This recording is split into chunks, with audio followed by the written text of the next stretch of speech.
យប់ថ្មនេះអូនគេឬនៅបិសាត់យ៉ាងនេះពីពេលមិនឃើញតបសារអូនមានរឿងអ្វីណាស់ទេបងនៅឆ្ងាយបារម្ភជីវាក៏ទេច្រើនលើកច្រើនសារគ្មានអ្នកណាឆ្លើយមកវិញលឺសំលេងប្រុសសំដីមិនសេពីរូបសម្លឹកត្រាត្រានឹកពេលទើបខថ្មនឹងតែភ្លេចឈឹងយើងបើគ្នាហើយគ្មានសិទ្ធសួរឲ្យអូនឆ្លើយដូចកាលគ្រាមុនសង្សារចាស់អើយបងសុំទោខកទៅ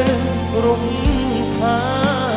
នព្រោះរឿងប៉ុន្មានដែលយើងសាមមិនតបលេខអូច្រំឆានប្រាប់ពីថានៅច្រំឆានប្រាប់ថានៅស្មោះទាំងការពិតបងជាអ្នកខម្នាក់ឯងរសង្សារចាស់អើយប្រាប់អ្នកថ្មីថាបងសុំទោកុំហោះនេះបងទេជ្រលជ្រោះលើជីវាបងសារភាពថាបងស្រឡាញ់បងសារភាពថាបងញ៉ាំស្រាតែពេលនេះចង់ប្រាប់អូនថាបងមិនអូនណា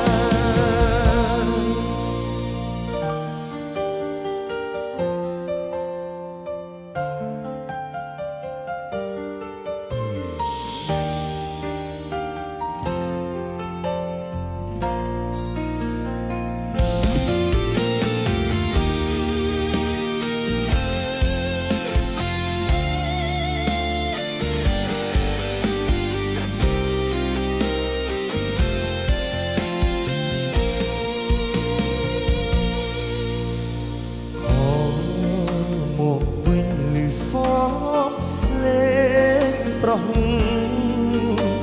សំដីមិនសេពីរូបសម្លឹកត្រាត្រានឹកពេលទើបខថ្មនឹងតែភ្លេចឈឹងយើងបើគ្នាហើយគ្មានសិទ្ធសួរឲ្យអូនឆ្លើយដូចកាលគ្រាមុនសង្សារចាស់អើយបងសុំទោខកទៅរំខានព្រោះរឿងប៉ុន្មានដែលយើងសាមមិនតបលេខអូនច្រំឆានប្រាប់ពីថានៅច្រំឆានប្រាប់ថានៅស្មោះទាំងការមិនមកជាអ្នកខម្នាក់ឯងរសារចាស់អើយប្រាប់អ្នកថ្មីថាបងសុំ